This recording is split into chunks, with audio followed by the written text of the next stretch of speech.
Wait, let's get a good shot of that. There's the ladies.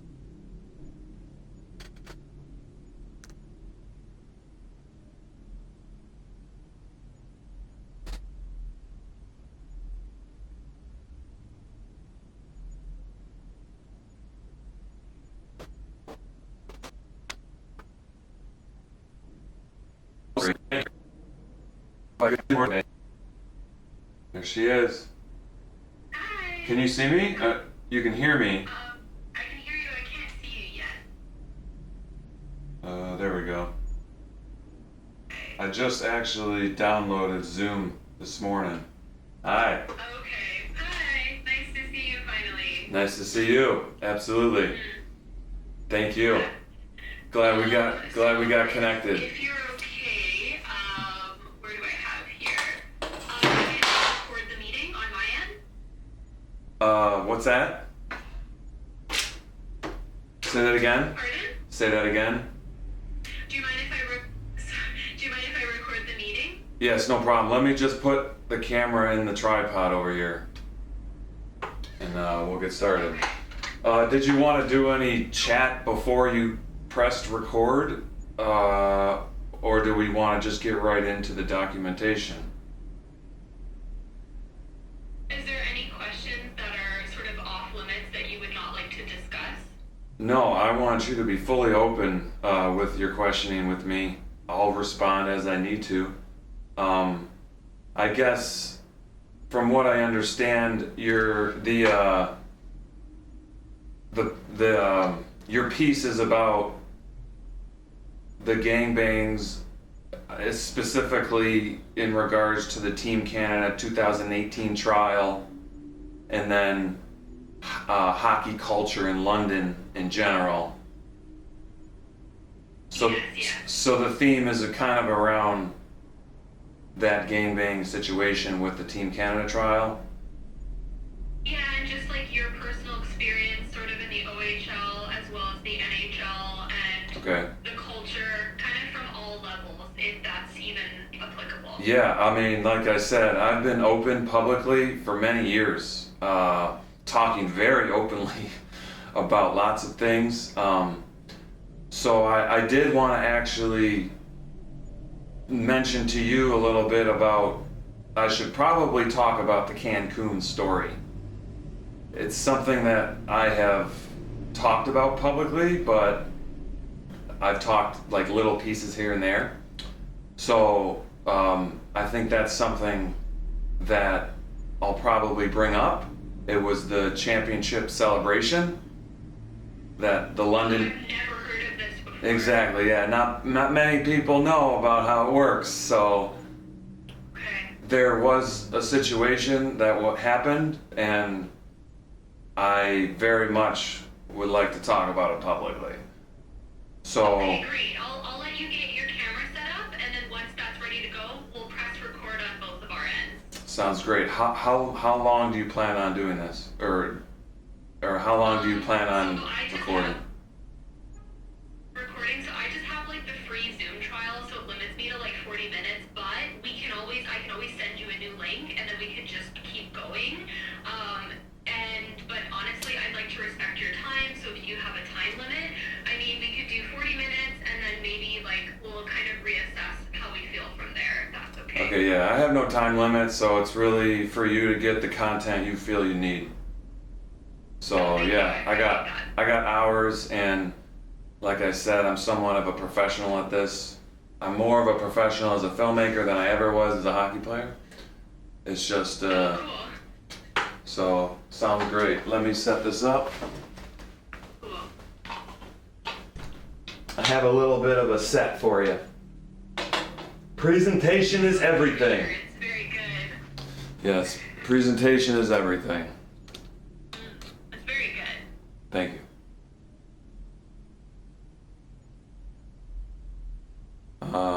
I will leave it like that, because I am actually recording you as well, like Okay. from that phone there. I don't know if you can see it. Thanks. I don't think you can see I it. can't, but that's okay. I trust you. It's all good. Alrighty. Alright, so just give me like a thumbs up when you're ready, and then I'll press record, and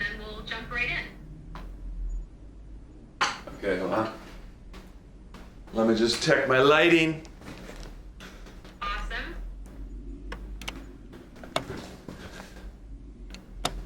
You know, eventually I'll have a couple camera people to be helping me, but the material I'm talking about is just way too sensitive.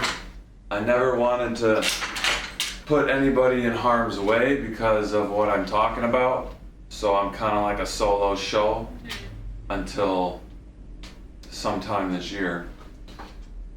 So That's super understandable. I mean, I tried to reach out to multiple people, and yeah, it seems extremely like tight-lipped, and so I do appreciate you coming forward with this. you know, it was lucky. It was lucky. I would never have known about you if I wasn't talking to my good girlfriend, scrolling Facebook. So that's why we were somewhat talking about this subject when I saw your thing. So I knew that I had to let you know that I was there for you. Thank you. Yeah. All right, do you mind if I press record now? Are we ready to go? Yes, you can press record. Thank you. Okay, in 5, 4, 3.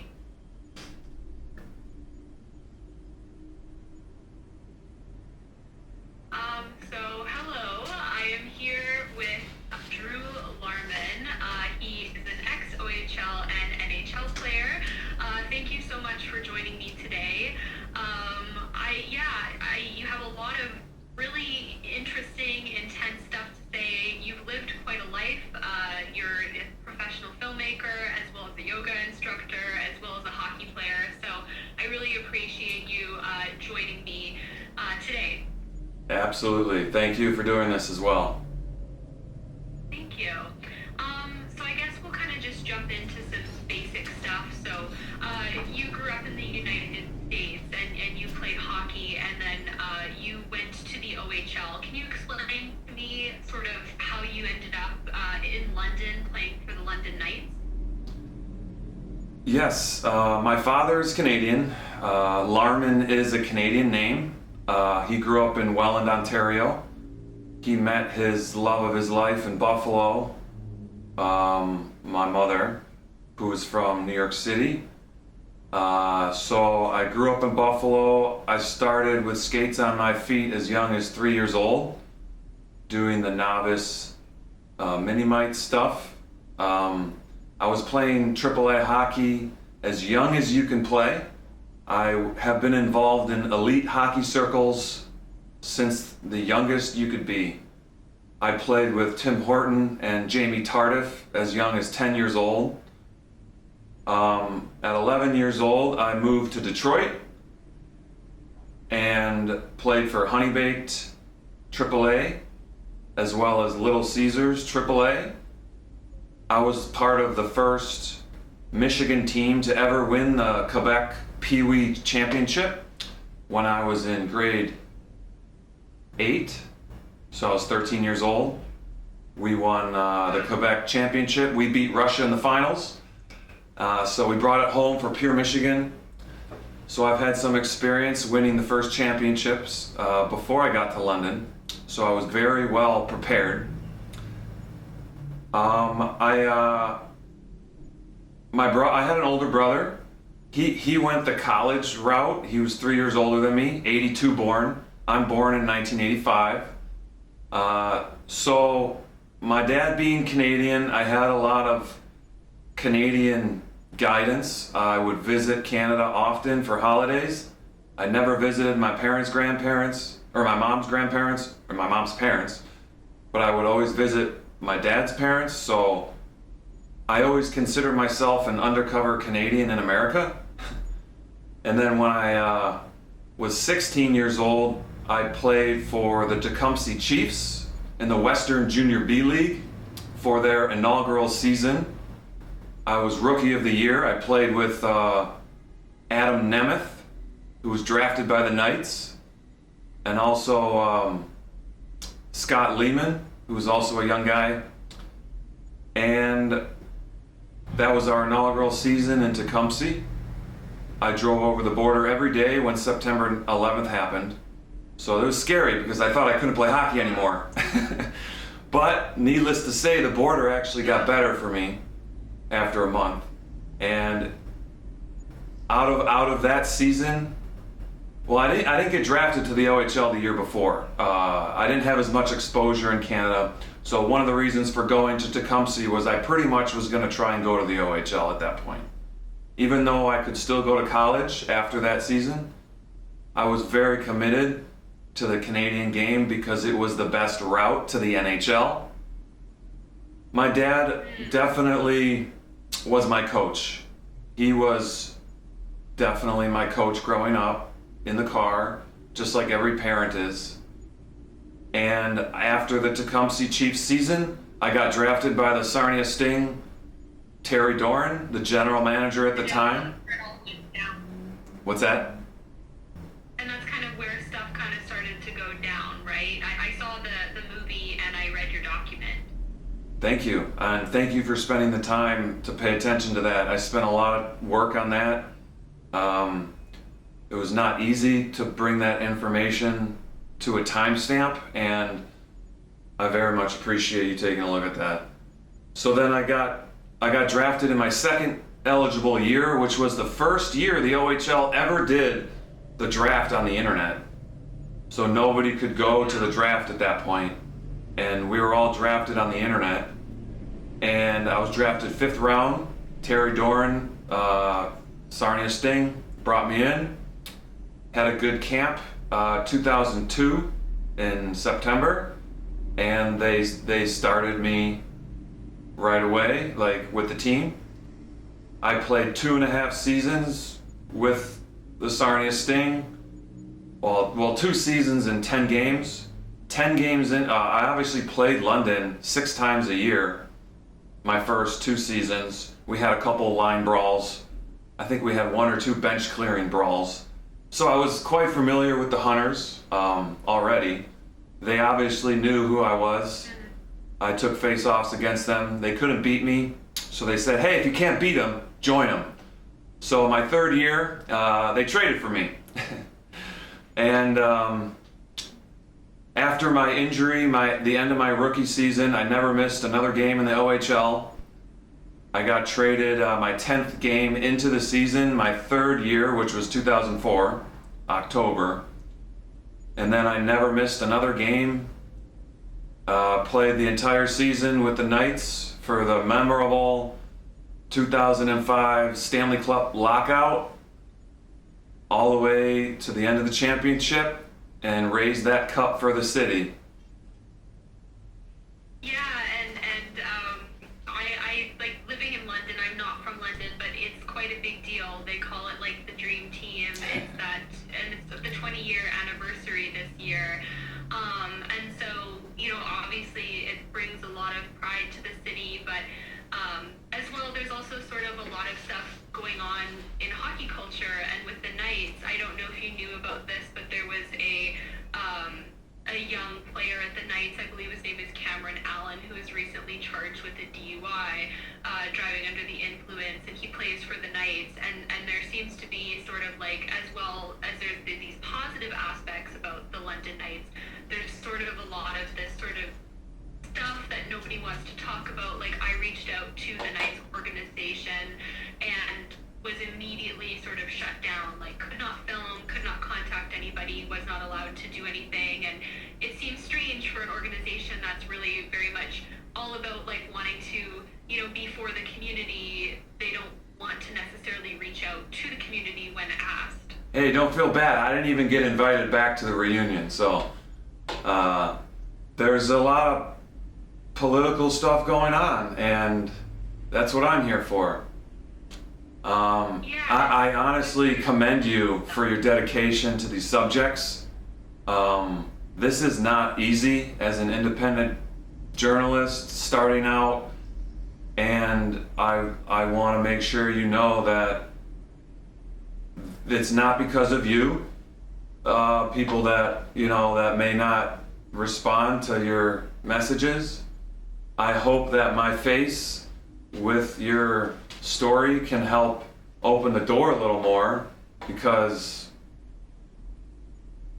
Yeah, I mean, like I said, I always felt like I was an undercover Canadian in America. And then when I went to Canada, I felt like I was an undercover America in Canada. So I kind of didn't really have a country because I was treated like an American in Canada and I was treated like a Canadian in America. So I couldn't really go to one of the national teams. They wouldn't really take me because I was a hybrid. So I really dedicated myself to the story of the story that everybody wants, which is the main team of the year. And London was always a place I wanted to get to. Even when I played in Sarnia, I was always trying to get to London. The 9,000 fans. The knight with a sword is the Oscar statue. So I kind of was aware of this, and I always told my mom when I was like 10 years old, hockey is my way to Hollywood. I always did stage plays growing up. I was in Second City performances every year, as young as 8 years old. I somewhat treated my hockey character as an acting role, and I just basically did whatever my coaches were telling me to do. I didn't really give any pushback. I took the stick, I took the paddle in the ass, and I made sure I filmed my experiences with my mind. It has one reason I got into yoga. Go ahead, sorry.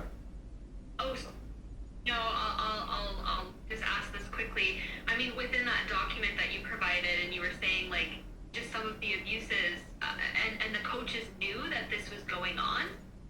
Absolutely, yes. I witnessed my own coach when a guy was taped to the table.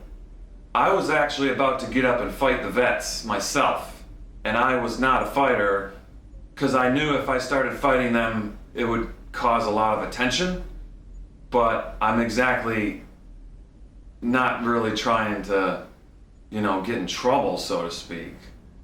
So when one of my teammates was taped to the table, this is also a teammate I used to play with when I was 11 years old, Dave Pachesney, and they were, paddling him in the ass with his own belt on his bare ass, taped to a table for 5, 10, 15 minutes.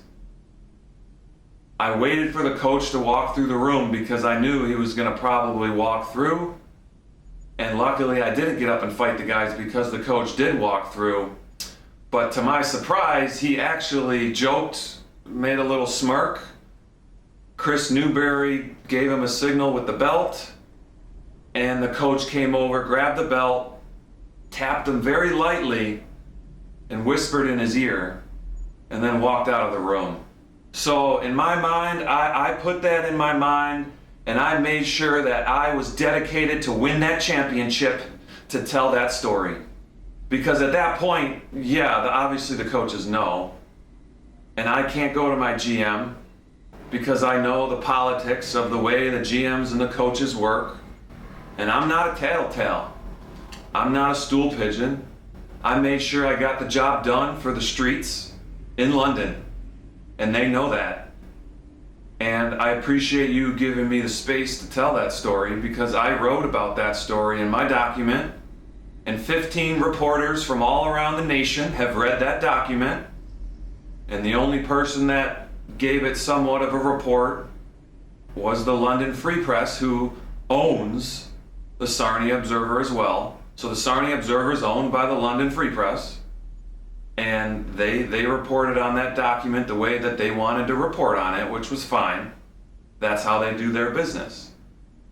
But I witnessed Jeff Perry lightly tap my 11-year-old teammate on the ass while he was taped to a table. And I mean, we were getting paddled regularly. We had Rookie of the Day on the board every day. So one of the rookies had to go to the middle of the room to get paddled in the ass in front of the whole team. We had a... Was this going on every year? I mean, up until our year, I think it was, yeah. I was somewhat trying to investigate what the fuck was going on. I, never told anybody. I never told anybody until Daniel Carcillo went public with it. My parents had never known about it. The only time it ever came out was with some therapists.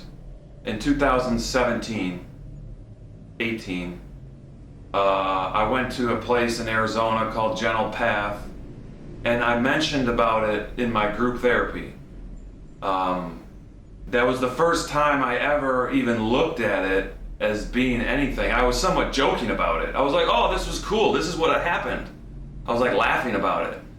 And then they're like, whoa, that's kind of serious. And I was like, oh. And then obviously Carcillo goes public with that video in 2018 in November. And then now I'm somewhat playing catch up with my feelings because now it's public, everyone knows. And I'm actually teaching a yoga. I'm giving yoga classes every day publicly. And I was already in a public space teaching yoga for 3-4 years at that time. So I somewhat had to stop teaching yoga after a couple of years because I somewhat had to process this now because now everybody knew. It was going on regularly every year. I mean, I think the worst year was our year, and it got so bad that when we lost in the playoffs early that year, so Carcillo and Ryan Muntz got to go to Team Canada because it was like the under-17 tournament, and they were already knocked out of the playoffs. So I guess at the team dinner at Team Canada, all the guys went around the table and told the story about their rookie season.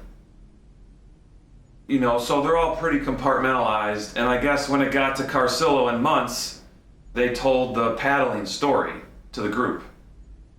All the guys in the room were like, "What the fuck?" So the coaches of Team Canada found out. So word got back to David Branch and to the management that this was going on in the locker room. So the beginning of my second year in Sarnia, we had actually a team meeting about it before the season started. And at the conclusion of that team meeting, the resolution was that, okay guys, no more paddling. So the paddling stopped my second year.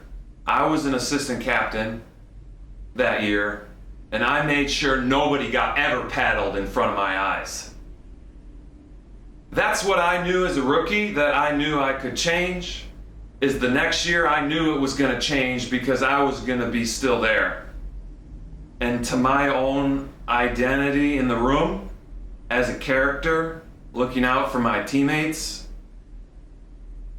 like Reg Thomas, like Nicky Thomas, like Paul Bortignon, like Marek Schwattel, I made sure that it was not going to happen to Rich Clune. And Rich Clune did not get paddled inside the locker room. Now, these guys are still doing stuff outside of the locker room. They're doing the gangbangs, okay? So even though the gangbangs were always going on, the paddling was going on, even though the paddling stopped, the gangbangs continued. So I did not witness. Go ahead. Sorry, were these gangbangs that you're talking about that happened outside of the locker room? Were they like consensual? Did the women who were involved? I'm assuming they were women. Were they involved? Like knowing that there was like a lot of people? Was it kind of like a surprise? Like, can you maybe just explain this to somebody who wasn't a hockey player, doesn't really know what this really means exactly? Absolutely. I'd love to explain it, thank you. I was playing Junior B in the year before, so I heard stories, right? I hear stories. I'm somewhat prepared because I heard stories for a year, right? So when I got into the Sarnia locker room and the team was established, these guys are going, the veterans are going around the room to find out who's a virgin. I was somewhat hesitant to say that I was a virgin, but I thought that, you know, hey, this is a great time to meet girls. So, yeah, I'm a virgin. Ryan Muntz was the only other virgin in the room. So we were both rookies. And before I even played a game in the friggin' OHL, these guys pointed to me. He's like, "You're a virgin? Okay. You're losing your virginity in the gangbang. Let's go." And I was like, "What?" I was like, "No, I'm not." So there was obviously some type of systematic situation going on with the guys where they were actually scouting out virgins to take into a room. So I never actually participated with any of this stuff. And I was somewhat investigating from day one what the fuck was going on. Because it severely affected me. And it severely affected Ryan Muntz. And I somewhat was a charismatic guy. I was a filmmaker, like, actor. So I didn't have much trouble talking to women outside the rink, right? Like, so, but then I'm punched in with this group. So, you know, the first girlfriend I had my first year, you know, she was witnessing my teammates at school. So, like, I always had to deal with these guys acting a certain way. And I never tattled on anyone. I kept to myself. I was very committed to getting to the NHL. I was doing the honest work. And yeah, these guys are like, "You're losing your virginity." So it went on for 3 months. They were somewhat bullying us in the room to go to the house. Or the hotel room, or whatever they... What happened at these houses and hotels? Yeah, okay, so like, after 3 or 4 months, they tended to leave us alone with it. They stopped asking me in months. But I was on a phone call with Muntz one night in December where they were trying to get us to come. They called us. "Hey, come on, guys, let's go." And me and Muntz talked on the phone. I'm like, "Are you going, Muntz?" Muntz is like, "No." And he's like, "Are you going?" And I'm like, "No, I'm not going." Yeah, I'm not going to that fucking house. So, I did meet up with a couple of these women one-on-one myself. I didn't really get sexually engaging with them. I somewhat was trying to learn about them. Trying to figure out, like, what's going on. Cause, like, you know, the puck bunnies, right? They're called puck bunnies. You know, I'm trying to figure out, like, the mental state of the situation. Cause I came from a very good family. My dad's Canadian. My last name is Canadian. So I didn't grow up in Canada. So I didn't really get groomed by the Canadian system. You know, so I somewhat was trying to figure out, cause like, the coaches are somewhat beating up on the vets. It's not like I'm like going after the vets or even going after the coaches, right? Cause the coaches and the GMs are fighting. So, and then the owners are fighting with the GM and the coach. So I felt like I was the most responsible one there. And so very early on in my career, I told my parents, stay the fuck away. Don't fucking call the GM, never call the GM, never call my agent. I didn't even have an agent. So I didn't have any agent to call. These guys would call their agent all the time.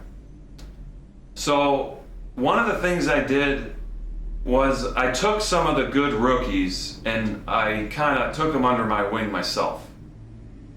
And I would take them to DQ every Thursday before the Friday game. So there was about 2 or 3 rookies, 4 total, that would go, that were not doing the gangbangs, that would go and we would spend our own evening together and we go to DQ and have an ice cream. Well, we go into the second year and it carries over. I'm still going to DQ with a couple of these guys. By the second month, I'm a little friendlier with the veterans. Now the veterans are coming to DQ. We got 8, 9, 10 guys at DQ now. Well, I mean, these guys are still doing what they're doing, with the gangbanging. So, all of a sudden, we go over to this house, and we have now new rookies with us that I brought to DQ, and I'm an assistant captain. So, I know a couple of these girls now. I have met up with them one-on-one my previous season. And now we're going over to one of their houses. Whether it was consensual, you would have to ask them. I wouldn't be able to answer that.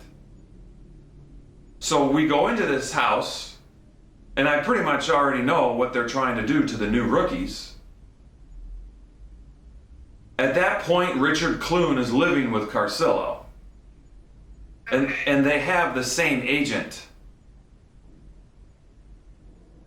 So Rich Clune is now a 17 or 16-year-old, and they have the same agent, and they're living at the same billets. Okay.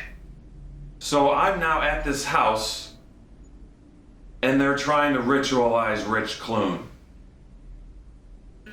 So I'm in the family room with the other rookies. They pull Rich into the room. We got 5 or 6 veterans in this room, and they pull Rich into the room. I'm standing out there in the main room, and remember, the girl's house that we were at, I had met up with one-on-one my rookie year. So, I know what they're trying to do to Rich. I go over and peek in the room. You could see on Rich's face, he doesn't know what the fuck's going on, and he does not want to be there. But I know that he has the same agent, and that Carcillo, he's living at Carcillo's house. So I immediately get the other guys out of the house. I take the guys, I leave. After I go peek in the room a little bit, I can see Richard's stuck. I can't help Richard anymore. He's stuck with those guys. I go get the other guys. They have the same agent. If I were to speak up, I would have gotten traded. I would have gotten cut. I would have gotten...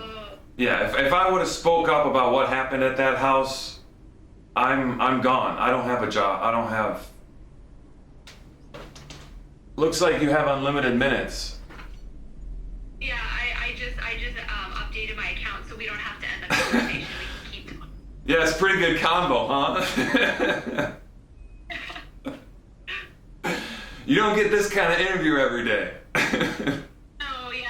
exactly. So, I can see the look on Rich's face. He's never been in this type of situation before. It wasn't his free will decision to go into that room. I have waited 20 years. He said, I have waited 20 some odd years to tell this story. So I get those guys out of the house. I take 3 or 4 guys and I say, let's go guys, you're leaving. Let's go.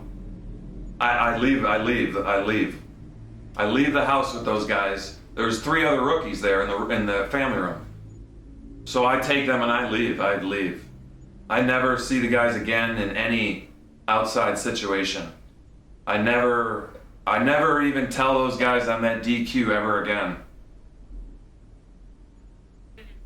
So that was important for me as an assistant captain, that I made sure I took care of those other young guys. And whether or not they grab those young guys later, I don't know. I don't know. At that point, I have an assistant captain. At that point, the guys know that I don't agree with it. I don't know if it ever got back to the coach or management. Technically, they would be in trouble for tattletaling if they told on me. Oh, Drew's not letting us do the gangbangs. You know what I mean? He's not letting us take the rookies in the room anymore. I don't know if they told the coach that. I don't know. Maybe I was, treated differently because of that, because they did know. I don't know. But I was a very valuable player. Someone was going to get me. I would have been traded and been really good on another team. So all these teams kind of chatter with each other. I mean, we had my first rookie year, our captain, Aaron Power, got traded because of a rape scandal in Barrie. So he got, if something happens, they ship him out of town. So my captain... I had no idea about this. Yeah, I know. My captain, my rookie year, who was paddling me in the ass with a sawed-off goalie stick, got traded because he raped someone. Supposedly, that was the rumor. And the rookie in Barrie that year was Daniel Girardi. So they might have ritualized Daniel Girardi just like they ritualized Rich Clune. And who do I end up playing with in London? Daniel Girardi. And where is Daniel Girardi from? Welland, Ontario. So there's a lot of ties that go on. Whether or not he had a negative experience as a rookie, you'll have to ask him, right? I only know what I witnessed. So at that point, yeah, I'm very much, after that house situation where I got the guys out of there, I'm very much keeping an eye on these guys. Obviously, there was no paddling anymore in the room, but the gangbangings never stopped. I can't be for sure that the coaches knew about the gangbanging, though.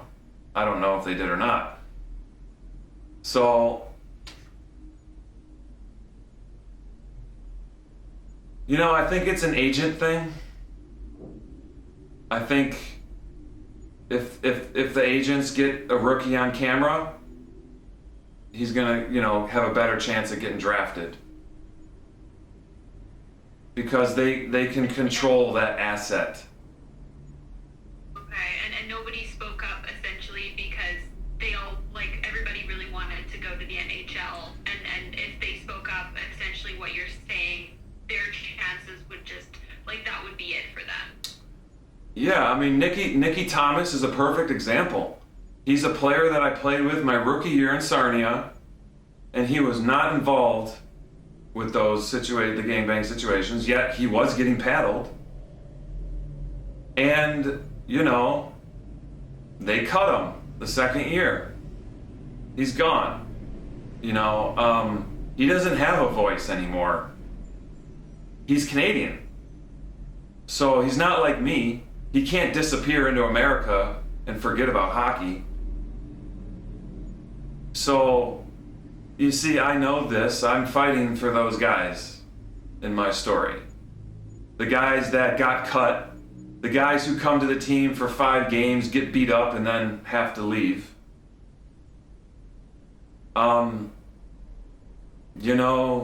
Some people have more powerful parents than others. So, the kids are somewhat acting out through these situations more so than they're making their own decision. I mean, Daniel Carcillo's video, when he went fully public,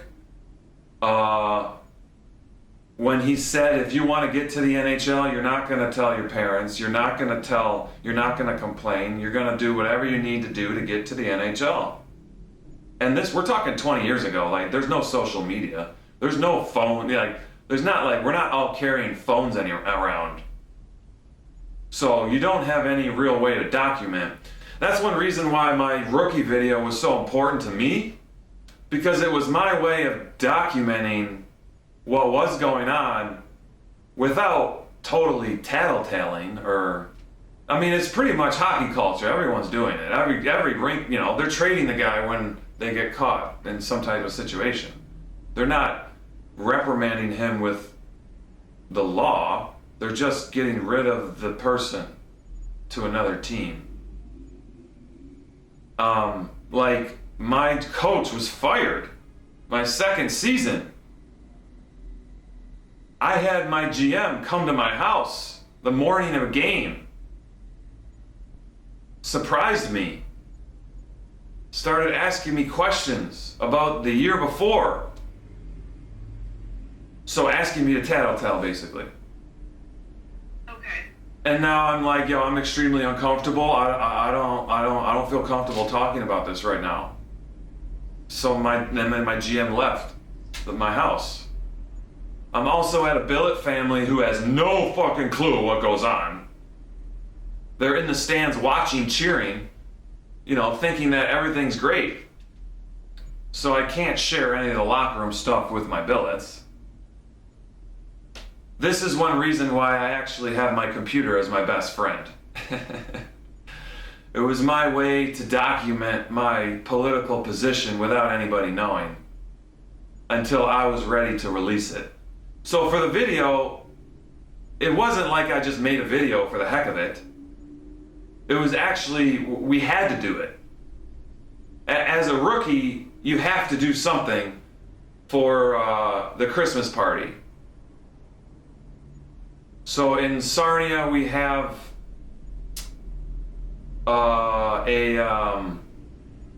they had a tradition every year where at the Christmas party, all the billets get together, the team staff, the arena staff, the coaches, the GM, the owners.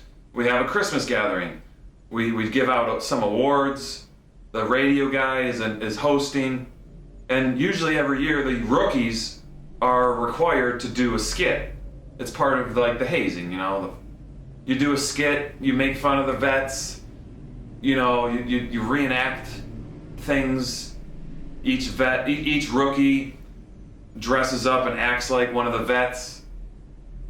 So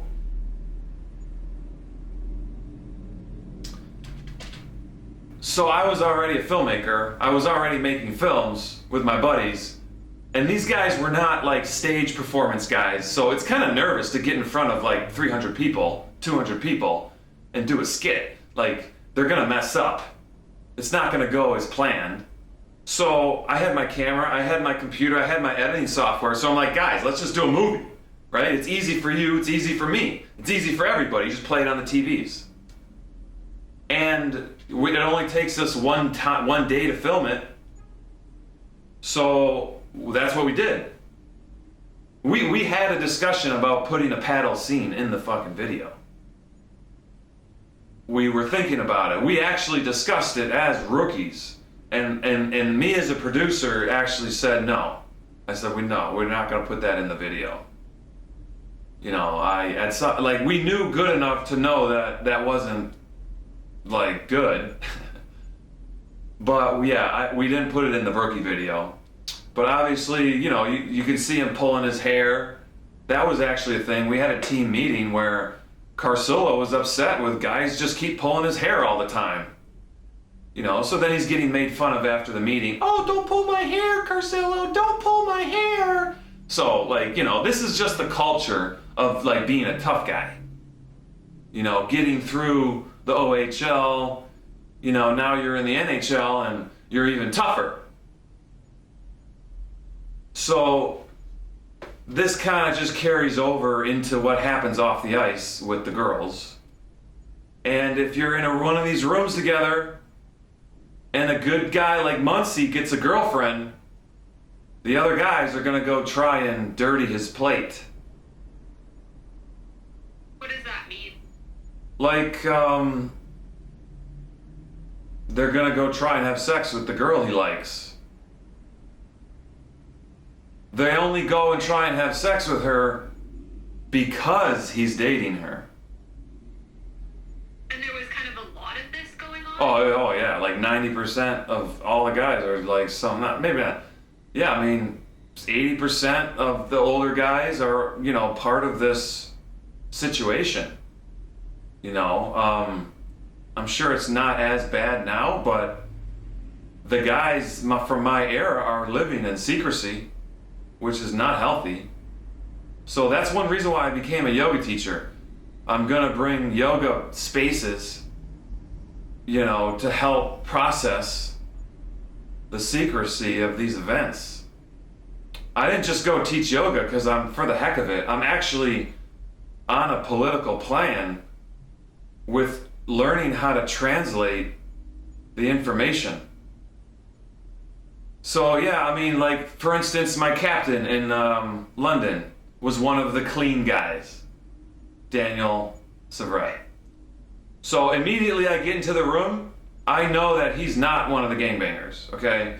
I'm immediately protecting his image right away from the other guys.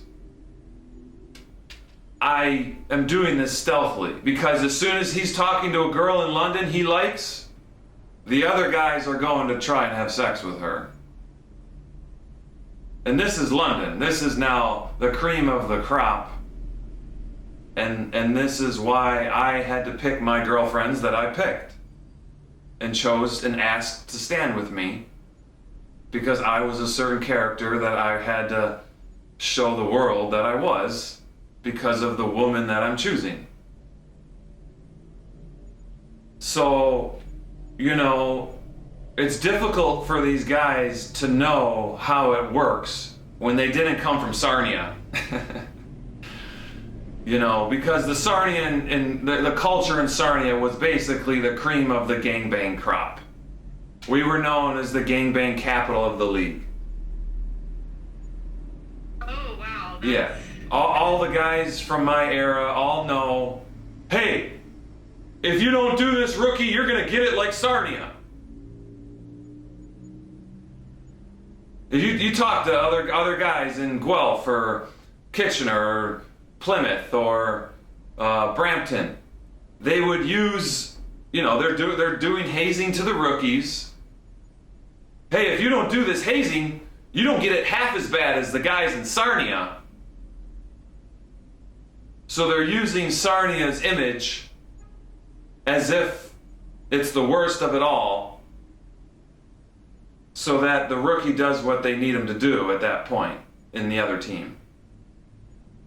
I see. You mentioned about there was, I don't know if it was Cancun or you said there was some big party that and there was a story that no one knew about. Could you elaborate on that? Yeah, I mean, as a rookie in Sarnia, I'm listening to all the vets all the time. They're talking in the room. They're doing the gangbanging. They're coming back to the room. They're talking in code, you know, about things that they're doing. They have code words for things that they don't want the other guys to know about in the room. Well, I'm deciphering the code because I'm a genius. So they're talking about Cancun all the time. You win the championship, you go to Cancun. That's like the big prize. Because you're you know, it's Cancun, it's spring break, you know. It's you know, everyone's going to Cancun for spring break to let loose. And if you win the championship, that's the reward. So I kind of already know about it my rookie year. I'm playing to win the championship to go to Cancun. Like, that's what is already I know about because everyone's talking about it. So I just assume that everybody knows this. I don't really know what it's like in the other locker rooms. Right? I just think that I thought everyone was getting paddled. I'm not gonna lie. I thought everyone was getting paddled until my second, third year. I realized like that shit wasn't, you know, in every single locker room. So yeah, I'm somewhat playing, knowing that if we win, the Cancun trip is coming. And you gotta remember, Mark Hunter was part of the Sarnia culture for 5 years and got passed to Jeff Perry before I got there. So now I get traded to friggin' London, and Jeff Perry is my assistant coach. So he was my head coach when I was a rookie. And he got fired my second year, then got hired by London. So I was kind of like, how is he on the bench? I was like, how did that happen? They must be really friendly. So now I'm basically playing my ass off, like I'm playing for guys like Kelly Thompson. I'm playing for guys like, you know, Stephen Ferry. I'm playing for guys like my captain, Daniel Severett. I'm playing for the good guys, for the good character guys. The ones who aren't getting the FaceTime. So we win the like I start dating a girl in London. She's a London girl. In February, I fall in love literally within a second. And we were very close the whole time. I know if I win, I'm breaking up with her. Like, because I'm going to Cancun. I know that. If I lose, I don't break up with her. So I broke up with my girlfriend before I went to Cancun. The girlfriend that I had, my London girlfriend, I technically put it on pause because I knew what Cancun was gonna be about, but nobody else did. Not even some of the guys in London knew about Cancun until they said that we're going. Like, they didn't really know about it. So who organized Cancun? Was it like players or the coaches? I mean, the owners of the team? Yeah, the owners of the team. Like, the word on the street is when you win the championship, the owners are supposed to take you to Cancun. That was the word. They're supposed to take you. In the OIder. In the OHL. That's just part of the protocol. It's the reward we get, right? Because we don't get paid. We're not employees. Yeah. We're not employees. So they have to give us some type of compensation. Because we're somewhat part of the image. So they take us on a trip. You know, whatever. All the guys get to hang out on a trip. Go have fun, boys. You know, the Cancun, because you're international. There's no jurisdiction. Like, you know what I mean? You're not in Canada. You're not in America. So, free range. You know, do whatever you want. Can't get in trouble. And so what happened on this trip? You know, it's just boys being boys. You know, the drinking culture is, you know, you got open bar for everybody. So, you know, you're going to the bars. There's girls everywhere. The guys are doing what they're doing, just like they've always done. So, I'm somewhat trying to get to the NHL, right? Like, I'm not drafted. I don't even really have an agent. So I don't really have anybody fighting for me. I'm trying to make my own name. I told my parents to stay the fuck out of my OHL career. They're just fans. So they had no idea what anything was going on. So I somewhat have to look like I cheated on my girlfriend. Like, right? They need to know that I'm in a room. You know, they need to know that I'm part of these guys that are NHL guys. So the guys that are drafted, the guys that are signed, I'm mixing and mingling with them. And then there's guys who are not drafted and not signed that are kind of dorks. They don't know how to talk to girls, you know. So, you know, I'm somewhat just trying to be a wingman. I'm not really initiating anything myself. I'm counting the nights. Okay, 1 night down, 2 nights down. I'm waiting to get back to my girlfriend, really. Well, I broke up with her, but the guys don't know that I broke up with my girlfriend.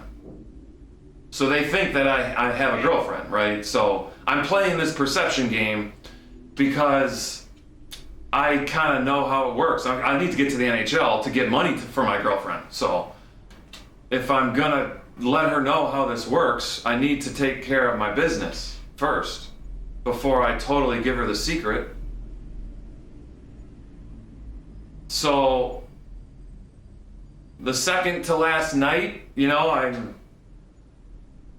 I wake up in the morning, I look out my balcony window, and I see two players being very aggressive with some girls in the pool. And there's three girls and two guys.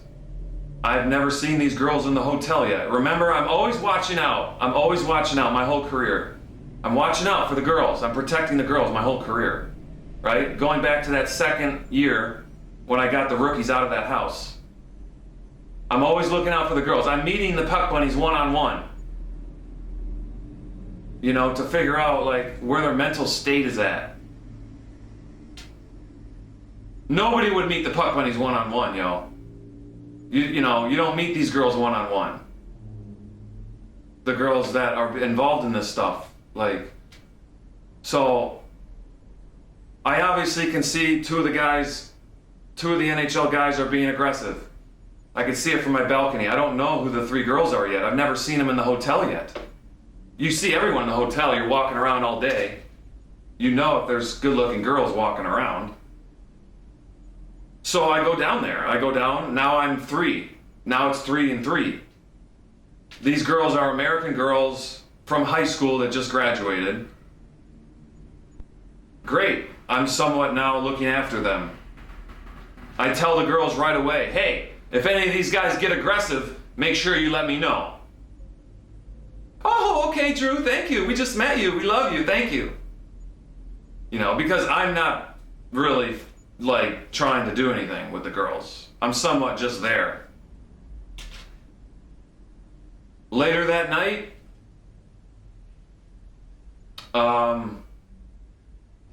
we're all in my room together. They actually go into my room. I'm the last one to go into my room.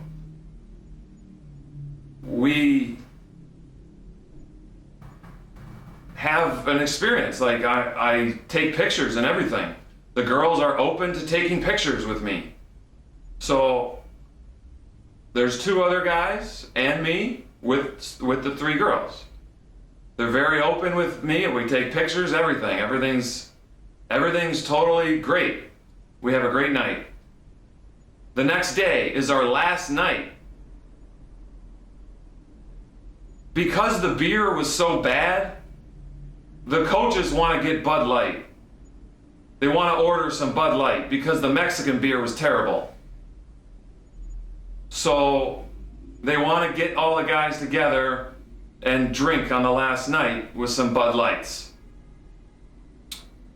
So because my room and my roommate's room, we had like a bigger room for some reason, they decide to now come up to my room. So we all get together in my room to have beers for about an hour before that evening. Everyone knew about what happened the night before. I didn't tell anybody. So I never told anybody about what actually happened inside the room. So the coaches are now in my room drinking.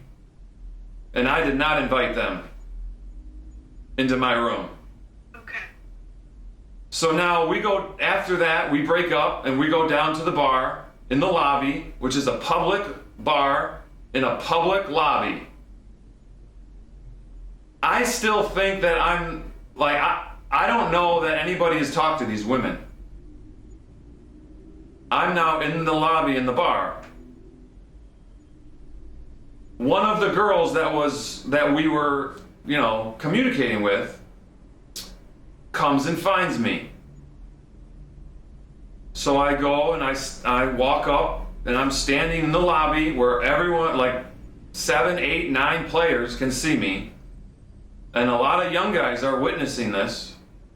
I know I'm an older guy and I have not told anybody about what happened in that room. This girl runs up to me and says, "What's going on?" And I'm like, what are you talking about? She says, "Someone's in the hallway calling me a whore and a slut." And I'm like, what? And then we look over and 3 of the defensemen are pretending like they're gangbanging themselves.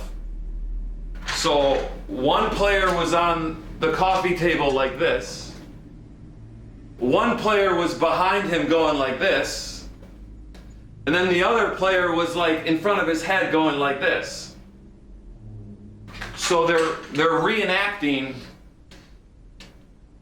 a gangbang scene in public to get that girl's attention. Because the one guy was calling her a whore in the hallway. So now this girl we look over, and this girl sees this in the lobby, sees it, gets upset, and runs away into the elevator. I never see this girl ever again. Now, another player was the one that was mainly talking to her. I'm talking to one of the other girls that was in the group. Now these two players on my own team are now fighting. They're fighting in the lobby, like they're yelling at each other because they sewered the one guy's girl, right? The one guy that was with that girl now is not with her because they sewered her, because they're doing this on purpose. They're reenacting what did not happen in the room. They think it happened because someone's telling stories or something. Now I go back and sit in my seat and I'm trying to figure out what the fuck's going on. I was like, what the hell's going on right now? Well, it just so happens that those guys that were reenacting that scene went to dinner with them. They took those girls to dinner the day before I met them. So these girls show up the third to last night. They take these girls to dinner. After dinner, I guess they got aggressive with them. There was 4 girls. The fourth girl ran off to her room and disappeared. Now there's only 3 girls. And they basically didn't want those guys, right? They were being aggressive with them. So now the second to last night was the night I met them. So I went that whole night not even knowing that the night before, the defense, some of those guys took those girls to dinner. You know, nice thing to do, take the girls to dinner. You're in an all-inclusive Cancun place. But then they got aggressive with them after dinner. So that was the first time I even learned there was something even going on. I had no idea that those guys had ever talked to those girls. So now we know who's calling the girl a whore in the hallway because they're acting a certain way. So I now am spending that last night with the one girl that I was with the whole night. Like, me and another player are now paired off, and we're you know, I'm somewhat friendly with the girls, right? I've always been friendly with the women. Like, I ended up meeting with these women later on, you know, in America. Like, you know, so I somewhat was very upset with the guys because of the way they're treating the girls. But they think that I'm with Kelly. They think that I'm with the girlfriend that I had, but I had already broken up. So, you know, it was tough because you have rookies standing there. You have rookies standing there when they're doing this. And I have to protect my own self by not speaking publicly about this stuff. Otherwise, I don't get into the NHL. So I have to bite my tongue and pretend like I don't care. But I do care. And they didn't know I was a filmmaker, right? They didn't know I was a humanitarian in disguise. I had to trick my own teammates. You know, I'm not mentioning names right now. You know, I could mention names. You could ask me a name. I don't know if I would answer.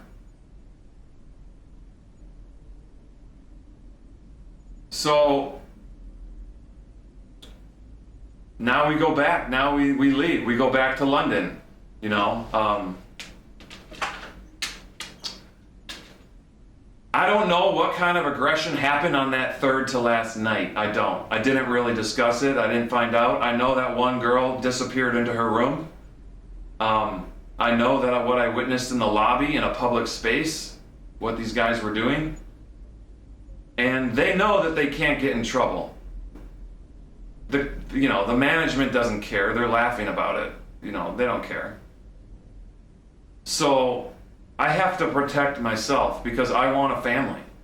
I want to be public with a woman in a way that is not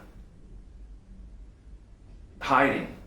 So I had full intention to be telling Kelly, the girl that I was dating at the time, everything that occurred in Cancun.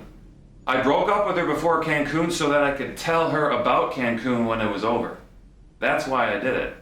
I'm a deep political thinker in the way that I organize my thoughts. I did not know that I was the great grandson of Preston P. Macy at this time. I did not know. I had no idea I had this third family. That was this high political family. So Kelly Thomson was a rookie. He does not know about the OHL because that was his first experience in the OHL. I experienced and witnessed these guys do something to Kelly Thomson just like that happened to me in Sarnia halfway through the year.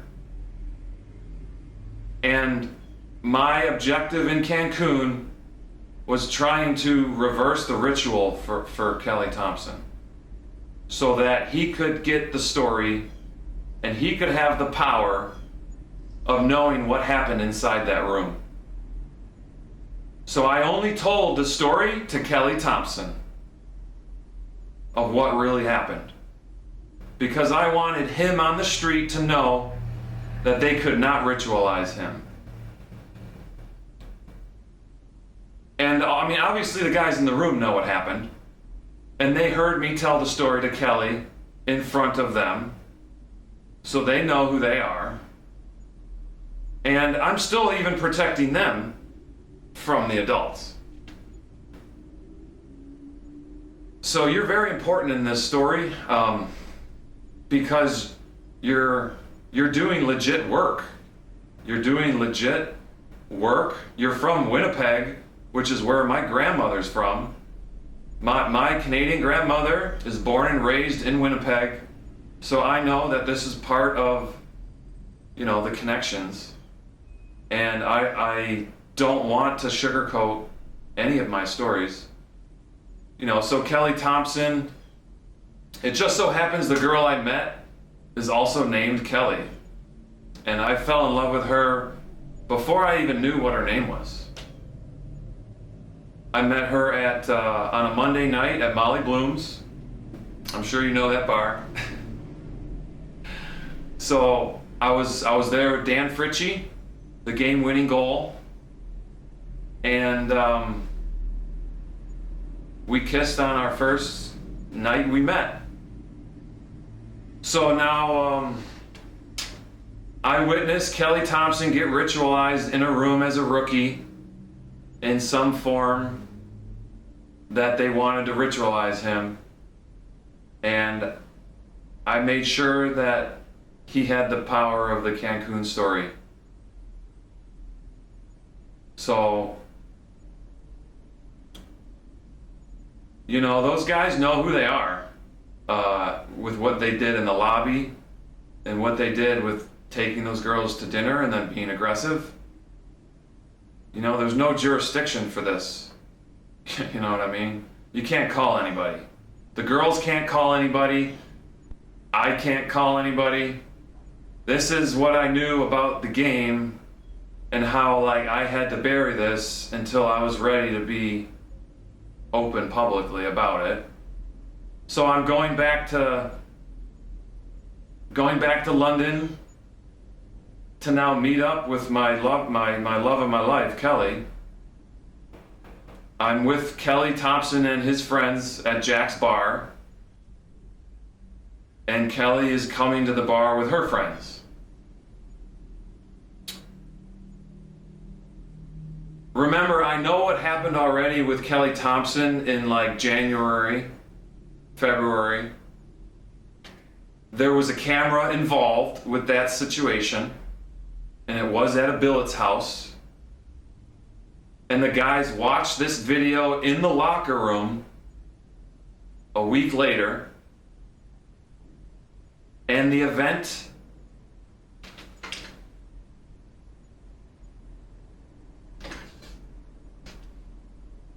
and the let me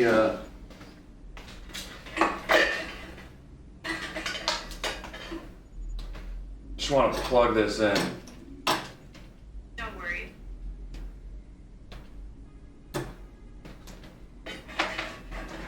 I just wanted to say I have about 15 minutes, but if we want, we can reconnect on the weekend perhaps if there is more that you would like to discuss as well. Okay, thank you. I'll finish this last story up in less than 5, and then you can ask me questions. Okay.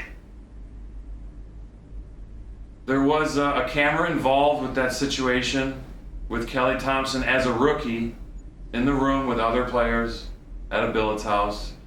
The guys watched the tape at the rink a week later. I did not see the video, but I was a witness to knowing that they watched it. So I already know what they did to, what happened a little bit, because I'm asking Kelly Thomson questions and he's not really telling me much. So now after Cancun, took care of business. I witnessed a lot of things that I probably should have told someone, but like I said, you want to get to the NHL, I'm not tattletaling on anybody. So I'm with Kelly Thomson at the bar, at Jack's bar. I'm waiting for my, the love of my life to show up, who I broke up with before I left for Cancun, because now I'm hoping we get back together after I tell her what happened and she has full information. So I'm already planning on telling my girlfriend everything. My ex-girlfriend at that time. And then basically, if you want to get back together, this is the deal. This is how it works. I mean, now you know it happened, and we hold it over everybody else because they think that you don't know. I'm waiting at the bar. This is the same exact place that I poured drinks out from the cup 2 weeks before. This is the middle of June 2005. 2 random girls approach me at the bar. I have 15 minutes until Kelly shows up. Kelly, the girl. The second girl points over to our group and says, "Oh, these guys are knights." And then the other girl looks at me and says, "Oh, I've never kissed a knight before." I'm like, what the fuck? I have never been asked for a kiss in a London bar ever in my life. I never kissed any girls in the bar, not even my own girlfriend. I wouldn't even kiss because she was uncomfortable. We only kissed outside of the bar. So this girl is now, "Oh, I've never kissed a night before," and she's looking at me. I look over at Thomson. I was like, "Is this normal?" Because he's the one hanging out with all the superstars, right? Most people don't really know, didn't really know who I was. So, a girl would want to come up and kiss Corey Perry. Yeah, a girl's going to want to come up and kiss one of the superstars because they want to get hitched.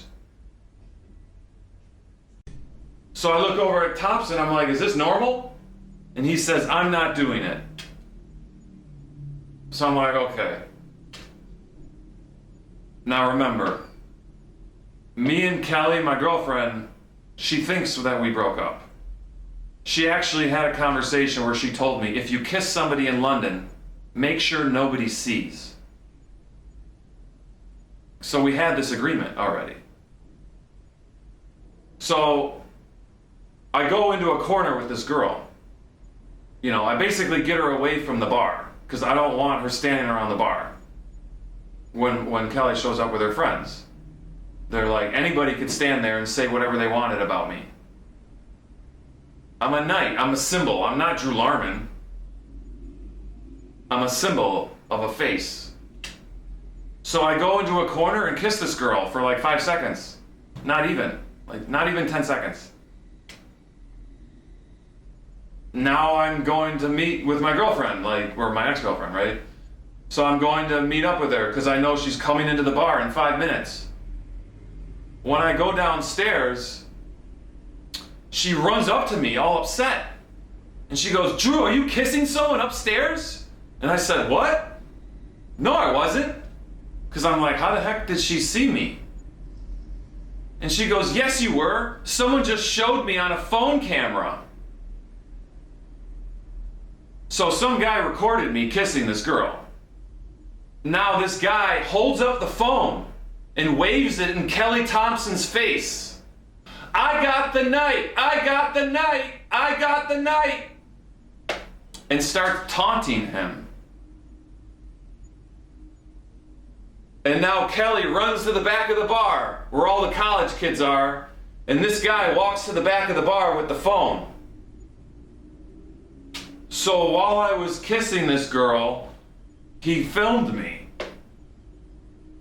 and is now controlling Kelly the girl's perception with what's going on. I immediately start trying to figure out what the fuck was going on, right? Because remember, he's going after the superstars, not me. He's going after the image of the knight, not Drew Larman.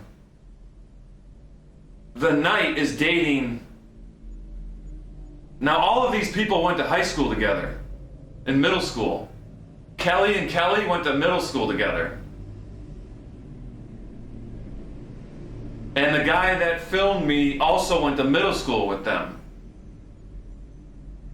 So, I know he, Kelly's protecting the superstars that are doing whatever they want to be doing with the with the public and not getting in trouble, especially when reporters go to call and ask them, "Hey, what's going on?" Right?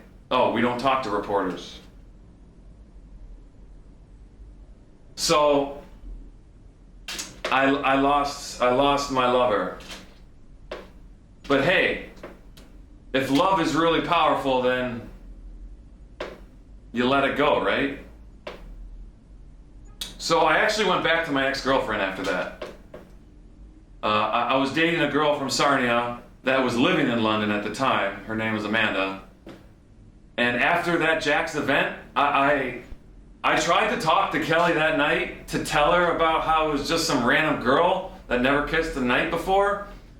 But I never got a chance to really sit down with her. And at that time, I would have had to speak out about the club. And now everybody knows, about Cancun, someone was talking because I was somewhat set up. These girls that came up, they were told to come up. There's sorority and fraternity working together to get the night. So I go back to my ex-girlfriend because she doesn't know about any London drama. You know what I mean? So I'm not dealing with London groups anymore after that. I'm not trying to build a family life with a London person until I can reach out to Kelly when I have resources, if I got to the NHL. So when I got to the NHL in 2010, I'm now messaging Kelly for and then that's a whole other story, what happened in 2010 with that. So I went back to my ex-girlfriend and then, dated her for another 1 or 2 years. And I let the love of my life go because he's okay. So the situation where Kelly Thompson was ritualized as a rookie, there was another player's girlfriend involved. So I know these guys are attacking me with the phone because they think I'm grooming my girlfriend.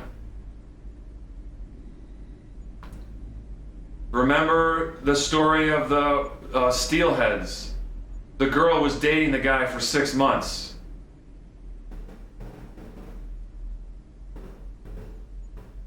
I don't know if you heard about that story.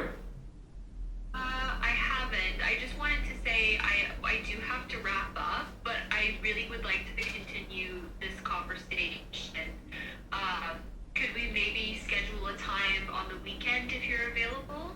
Yeah, I was gonna say in the beginning that if you wanted to do a second day, I mean, whatever you need to do to get your content. Yeah, like I'm just interested as well in sort of hearing like, did some of this stuff continue in the NHL, or is it toned down, or sort of your perspective in that regard? Oh no, it ramped up. It ramps up. Yeah, no, because you got nobody looking over your shoulder anymore. Like nobody's looking over your shoulder. And I think, yeah, if we could maybe schedule a second date, just because I think that, you know, we've only got, like, we've scratched the surface, and I think that within all the information you've said, there's quite some really poignant stuff. The Cancun stuff is crazy, and there's just lots of information. And can we just maybe schedule a time now for the weekend?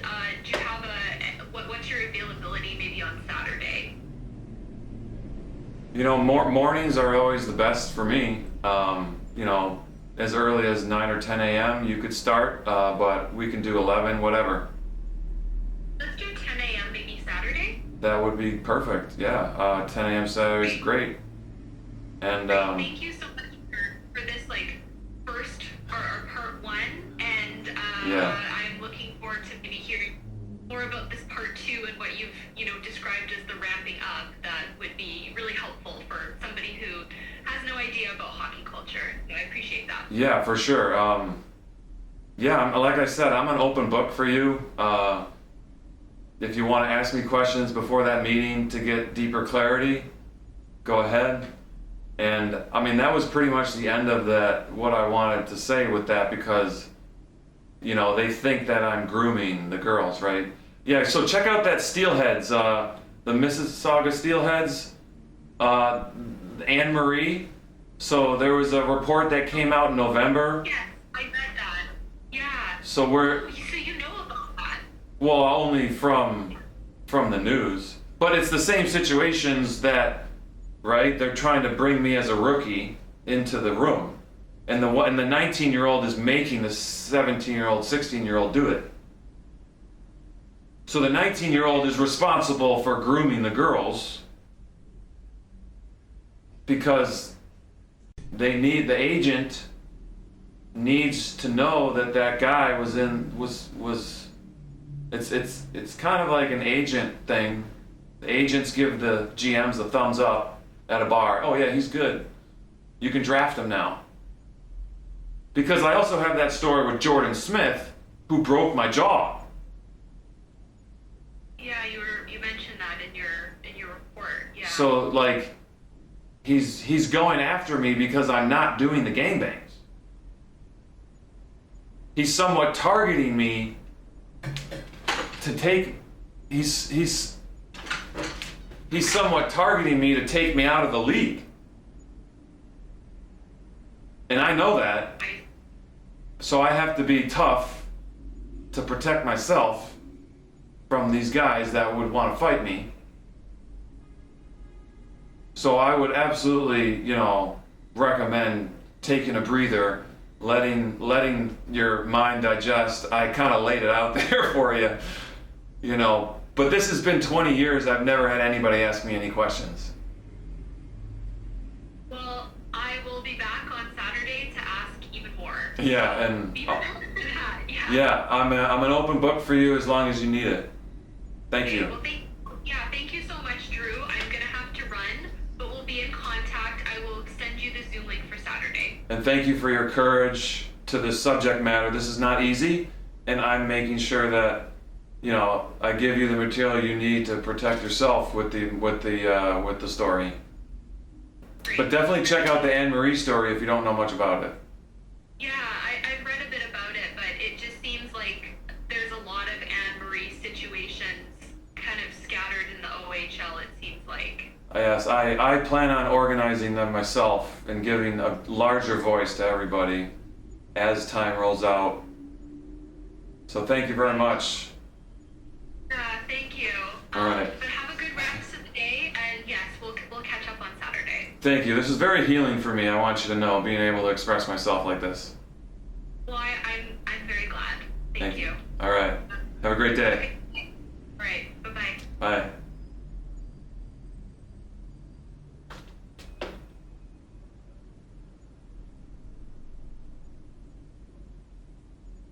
Hey, boys.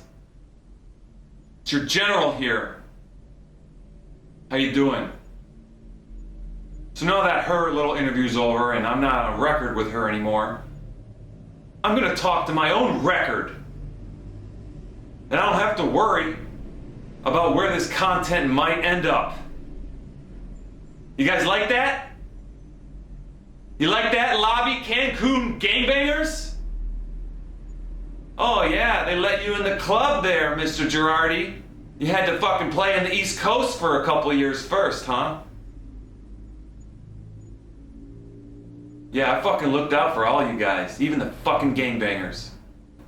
I don't fucking care about anybody in my own generation, yo. I control the entire script of my gen. All we have to do is wait the old fucks out. Yeah, we just wait it out. The old fucks can't do anything the more time goes on. Because I put a fucking clamp down on my own generation, politically. None of you fucks can walk into the street or talk on any of my fucking camera lenses. And guess what? I own all the fucking camera lenses now on the fucking blockchain. You think this is some accident? Look at this fucking beautiful set. Presentation is everything, gents. God, this feels good. It feels good giving the power to Winnipeg. It sure does, Grammy. I love you, Grammy. My Canadian Grammy. I always told her whenever I visited her every summer that I was taking care of business for the family. For her last name.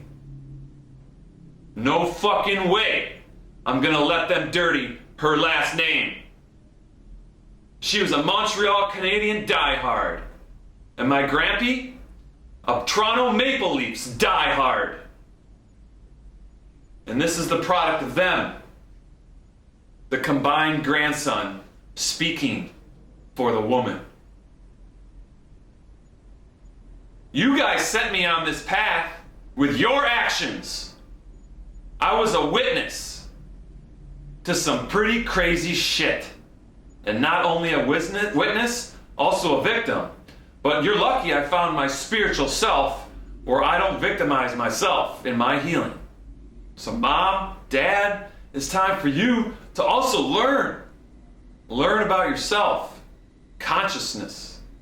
We're all one person here.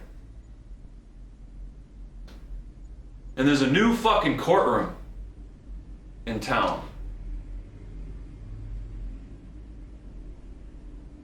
It felt good to tell that fucking story. I felt I sequenced that really well. I told the Rich Clune part. I told the DQ. I talked about the paddling. Team Canada. I mentioned the Jordan Smith thing at the end that I need to talk more about because he lost his fucking eye, didn't he? No games for you, Jordan. You're not in my club. I gave a very deep description of the Cancun situation, which absolutely needed to happen on the first interview because there's no jurisdiction for that. And that's why they take you guys to Cancun, so they can dirty you. And you guys weren't smart enough like me to protect yourself long term with your family image publicly. Like I said, nobody in my generation comes fucking even close to me politically, publicly. and they're all scared shitless. I have to defend fucking Dylan Hunter, yo, from abuse of his own family. And then now the preppy people think they can just use Dylan like their little pawn. No! You can't, preppy fucks in London. Money guys. Dylan will never bow down to you. What those fucking guys did, the sorority and fraternity working together at Jack's to control the perception of the clean couple, me and Kelly Tarkowski, is an absolute high crime. And you guys thought you got away with it. I wanted you to think that you got away with it. I wanted you to think that I was just like them. You gave me a gift. You gave me eternal protection for Kelly's soul. And now I got 2 sons to take over the city with. And she gets to watch them flourish with the real daddy of hockey.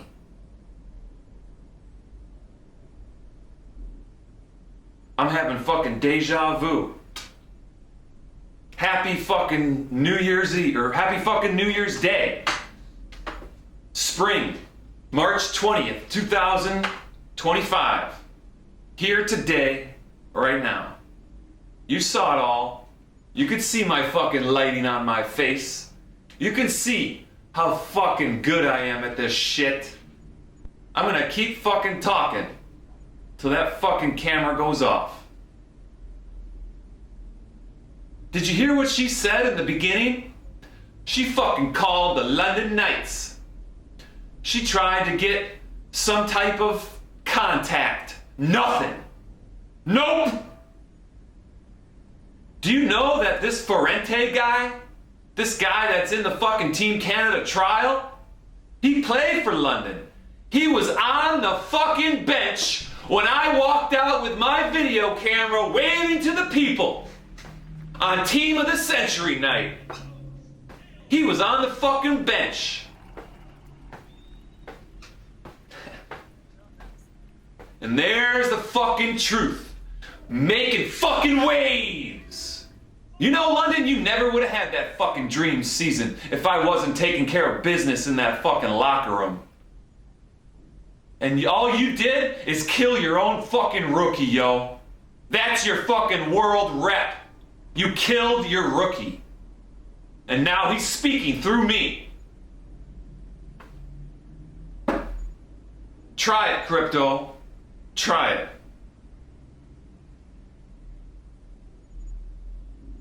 Fuck, this feels good. I was on point with the full range that she needed to hear in the first interview, and she wants to come back for more. She wants more truth. She wants to hear about the NHL. Oh yeah, let's tell them about the fucking NHL. Let's tell them all about the NHL tricks. Let's tell them all about Jacques Martin pushing Mike Keenan out. I wonder what happened there. Someone banging somebody? Let's fucking get the fucking loudspeaker. Let's get fucking Alan Cohen in the mix, trying to fucking groom Olli Jokinen. I fucking witnessed that shit. What a creep. Alan Cohen and his son trying to fucking groom our captain. No, no, no. Not on fucking Truth Watch. What about fucking Weiss, huh? What about Mr. Weiss and Campbell? Stuck. From Plymouth, my hometown, fucking Plymouth. They fucking blackballed me in my own hometown, so I had to go to London and take over the hometown where the fucking NHL fucking is run. Yeah, you don't think I know what your fucking London tricks are? I had to investigate for 5 years after that event with Kelly Tarkowski and the Jack's Bar to figure out what the fuck is going on in this town. I got the fucking knight. Yo, we just brought you the first championship. You got a fucking knight on the front of your Western emblem. You know, I was a super smart kid. I was 3.5, 4.0 grade point average, but I had to get a 3.1 just to fucking pretend. Remember, I'm an actor. I got all the fucking proof. I got all the fucking tapes. Video doesn't lie. So I gave Winnipeg Jessica all the power. Don't you think it's funny? It's called Win-E-Peg?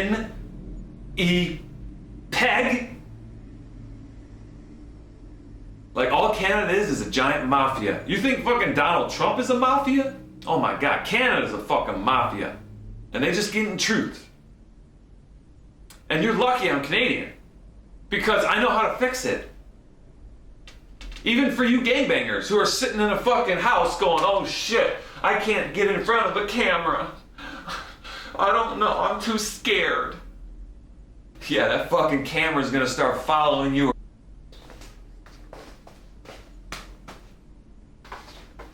Oh, yeah, that camera's gonna start following me around. You're lucky it's me. I had to just put in a new card because that other card just ended. And I told you I was gonna talk till the card ended, but I just so happened to got about 20 more minutes on this card. I've been fucking waiting to talk to the camera lens like this my whole fucking life. And happy fucking New Year. I picked the date. She gave me 4 choices, I picked today. Because I'm too conscious of consciousness. I've been talking to the fucking alien lens my whole life. And now I get to say the real shit. Let's fucking turn this thing around, get another angle.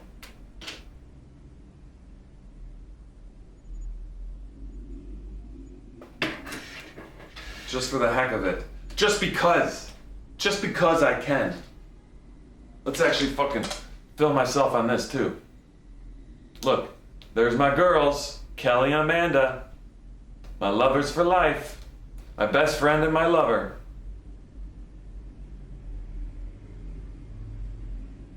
There we go. This was the angle that, Winnipeg Jessica got the whole time.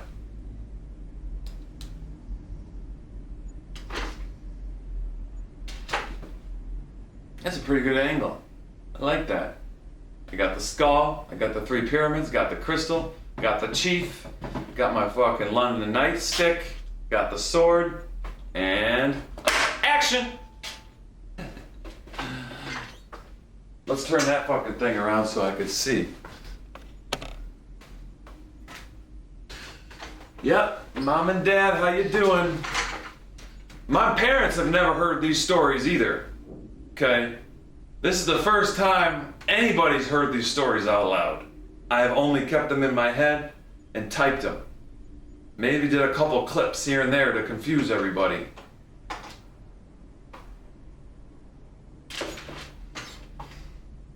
That shit you guys did to me and Kelly Tarkowski in the Jack's bar was fucking unacceptable. That shit you did, Dustin, on the computer, sending me a fake ass message and then pursuing her to have kids and marriage is a fucking capital crime. I don't fucking care about the police. I'm telling my story. It's their responsibility to do something. I'll put in my report though, when I'm fucking ready, when I have all my evidence. I'm too smart of the too smart to know how this game fucking works. I always knew I was a politician. I ain't a regular player. I'm a politician. It's the only way I clean this shit up. That was a well range. I got all the major content out. I protected my captain, who you guys tried to dirty. And you will not dirty my captain. And come on, London. What fucking city throws their fucking captain under the bus, yo? That's bullshit. Keep him in the dark? Never fucking tell him shit? Use his front face image to clean your dirty town, NHL? No. Not even give Dylan Hunter a game? You know, that fucking screwed you loose. Fucking Scott Loose and his daddy. You should have gave him a game. You wouldn't have drawn much attention to me if you would have gave him a game. But now I know why you couldn't, give him a game. Because that's where you run the NHL, out of London. I didn't know that till a couple of years ago. I didn't have all the evidence. I couldn't make that conclusion until I was sure. So now, there's no more NHL, Mr. Campbell. And what's the shit you fucking abuse your own son? You think Gregory likes being out there fucking fighting because he's got to clean up daddy's shit? You know fucking Greg Campbell popped into my storyboard on Christmas. Yeah, he was probably hearing something. And I see Gregory Campbell's name on Instagram pop into my storyboard with his kid. So I know what I'm doing telepathically with the boys. They know what I'm doing, and they know who I am. I don't have to worry about my reputation in the locker room. What you need to worry about, old boys, is your reputation in the fucking off-ices. Off-ices. Fuck your rules. Change your rules, help the game. Fuck you guys. 84 games now? Fuck that. There ain't no fucking 84 games now. Who's gonna represent the players? You guys have no idea what I'm planning. And that's how I fucking designed it. Hey, but good luck trying to figure it out.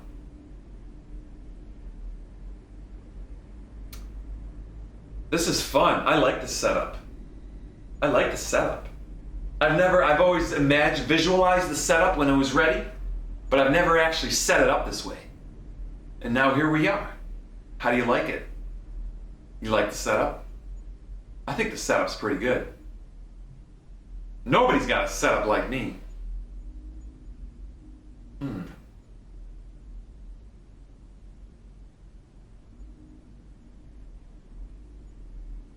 You know, you stole my brother from me too, man. My brother can't even have a relationship with me because something happened at that fucking school in Boston. They just think it's fucking normal acting this way. Fucking treating girls this way, drinking.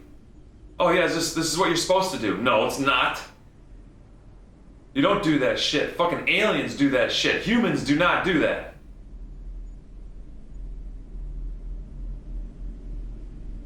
I have my credentials. I have my track record now.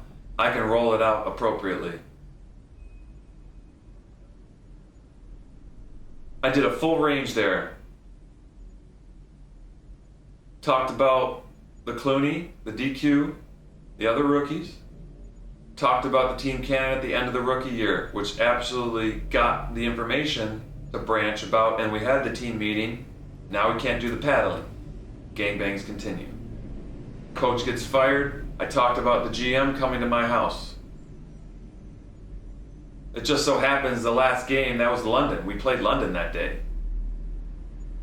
I mentioned Reg Thomas's name, protecting him. I mentioned Nicky Thomas's name and Paul Boardington's name. I protected Steve Ferry, and I protected my captain. I didn't mention anybody else's name in the dirty stuff. That's how you know I'm fucking looking out for the greater community. Doesn't take long for someone to research who the defensemen are. If you cancel out Danny Sevret, there's only 3 left. Well, 4, if you count Martinelli. Martinelli probably told his college buddies about Cancun.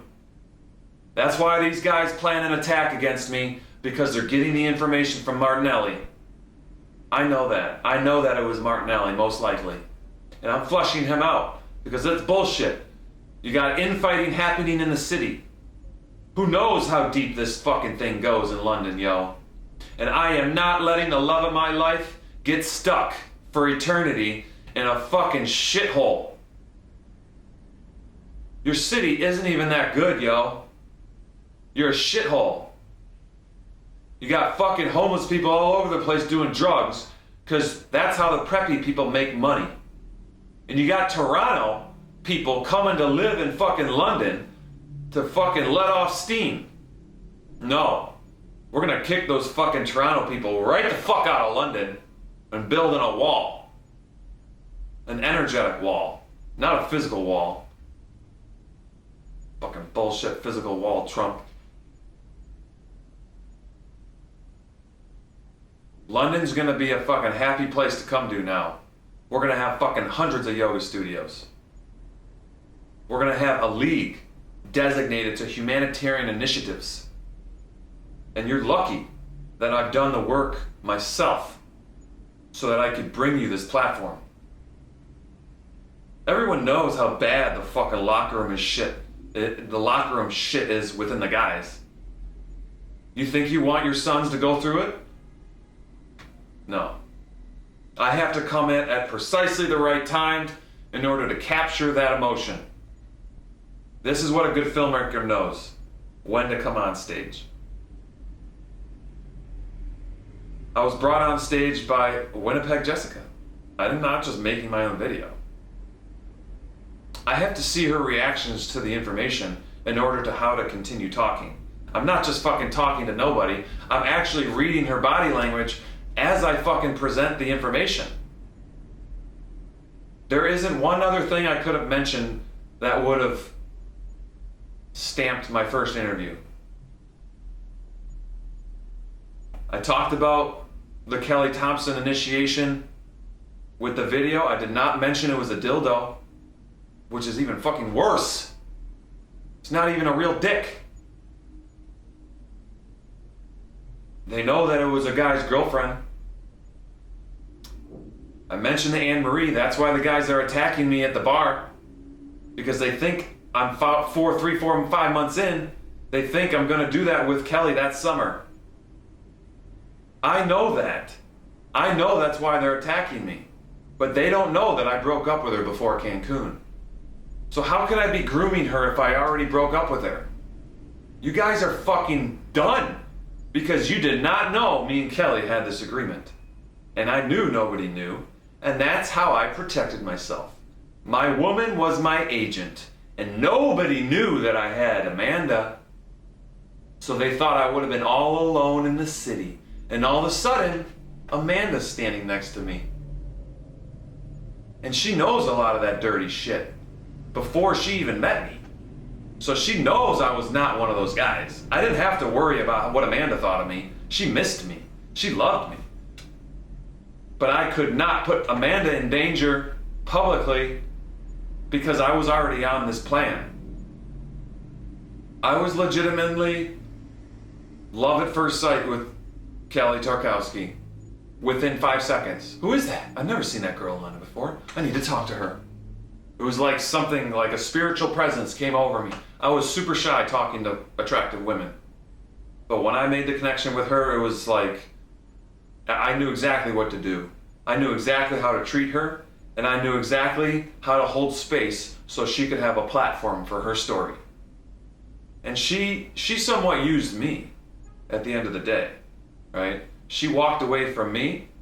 She let her own friends abuse me, but she was unaware of how this shit works. So I could not burst her bubble that way. I had to let her come to the consciousness conclusion herself. I don't have to worry about it now. She's 40. So, you know, she's gonna be an adult about the sex now. She ain't gonna fucking be all like, oh, I'm shy about my body when I'm the only one who has ever touched her properly. And Dustin, you better give up your handlers, yo. If you want any future with those kids, you better give up your handlers once I give you the protection to do so. And we need a babysitter. So I don't want to see you go to jail. I'm not gonna go fucking tattletale and complain. I want to do this the boys club way. And I want to know who's handling you at the university. I'm gonna be there regardless. I'm gonna be a student or a professor, I don't know, one or the other. And me and Kelly's image are now the front of the night face at the fucking school. And Martinelli, you're gonna have to come clean, bro. Your dad went to school where my mom worked in Albany. okay? I know too much about this shit. I'm making it as easy as possible for you guys.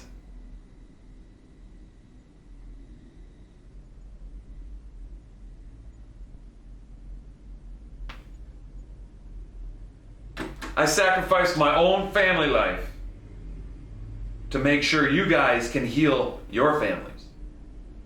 You can't live with this shit in secret, yo. Not when you're 50, 60, 70, you'll wrinkle up and die.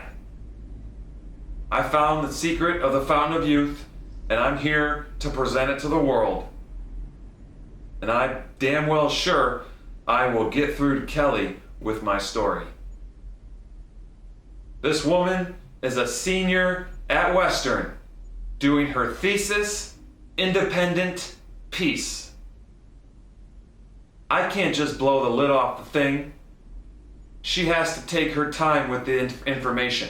She has to perceive the information based on how she's looking at it. She wanted to know about it. I gave her everything of my story. And I will absolutely give her details when she asks. Nobody can stop my independent mouth. You guys tried to shut me up. You put metal in my face in London. Right in that fucking hospital. I watched the doctors look at me. I watched them point at my fucking x-rays. I watched them convince me that the metal will be in my face for the rest of my life. And I didn't fucking get the thought until 2020, 2018, that maybe I could get the metal out. This has put a weight on my parents and what they think is going on with hockey. Oh, just forget about it. Move on with your life. You can't move on with your life when you're the face of the game. Nobody has my record. Nobody has my story. And I'm not fucking going silently into the night, that's for sure. I have all my kid evidence. So I'll wrap this up because I don't know how much time's left on this tape. But I'm going to keep talking after I wrap it up. But you know if I keep talking it gets cut off, that's what happened. I really appreciate everyone paying attention. This is not easy information. And absolutely 90% of all the fucking reporters are instructed to stay away from these topics. They don't get paid if they report on shit like this. They don't feed the food of their families if they report on shit like this. This is why it has to come from some college girl at the end of her career trying to do something good. I have to protect her with the way that I bring out my story as well. I know that I'm doing that because I have to give her all the evidence. Right? She has the evidence now. They can't attack her because she's being protected by the school. This is why I can tell the Jack situation with the sororities and fraternities. Because she has the record of me telling it. If she shies away, she's going to have to know about the fraternities and sororities in London because they probably mess with her. The sororities were messing with Kelly Tarkowski. I know that. So you have your own little cliques. I know that within the school. I know that school people make fun of other school people. Okay? It's not all one big happy school family. I went to General Path. I met somebody that was a Londoner, hot, like rich fucking guy. Like his dad owns airplanes and shit. And they sent him to General Path, and I was his peer. And he went to Western, and he told stories in our groups. And I'm sitting there listening to these stories going, holy fuck, yo. And I still never even put two and two together about the Kelly story yet.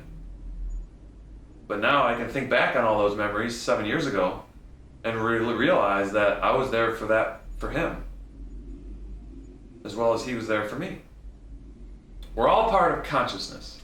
And as this thing continues to roll out publicly, you're going to see who the truth is. So, thank you very much for watching. I'm going to upload this video to my group chat room, Truth's Pie Temple Network. Okay? We've had a little situation going on in there with a bunch of old people farming the youth. And I'm going to put this video out there to let all my temple members know how fucking serious I am and what kind of fucking blockchain OG general I am for you. I'm not here to fucking play patty cake with anybody. I supported AIQ, I bought his fucking NFTs, and that's how he treats me? That's unacceptable, man. I'm too smart to know about what these devs go through. So he's gonna isolate in his thinking. He's gonna think that the Pi Core team is looking out for him. The world knows who the truth is.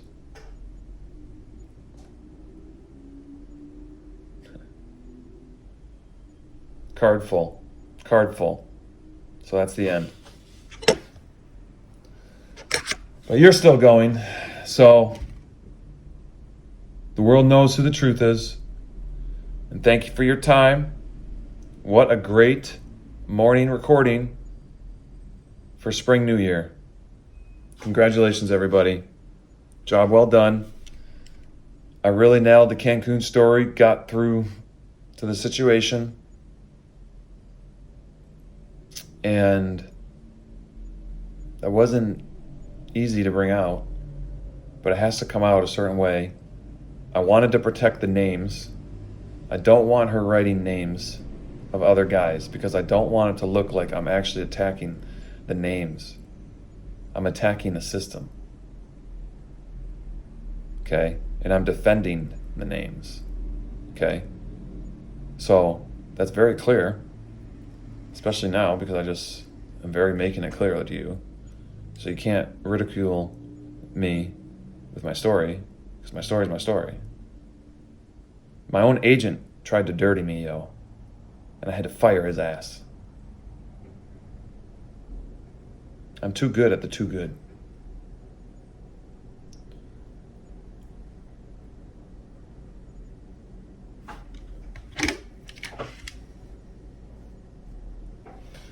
So, we're holding crypto accountable this year.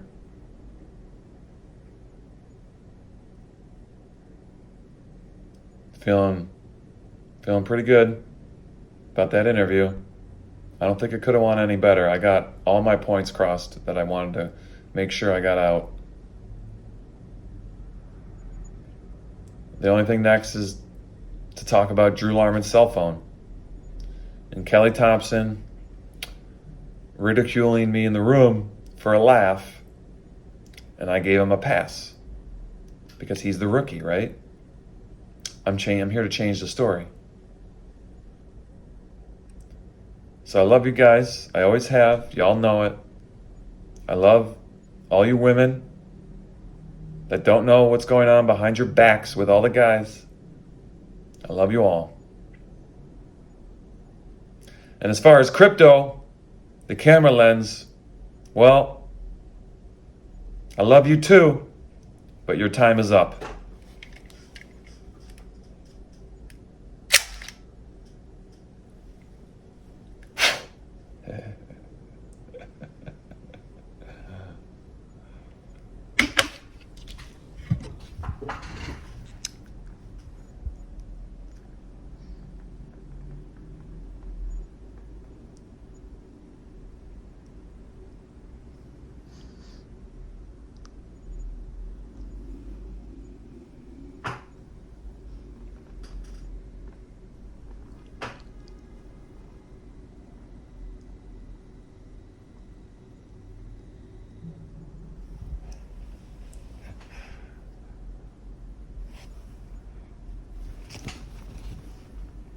Thanks, Abdul. I love you, brother. Forever and always, yo. Florida Free State for life.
Hey, D.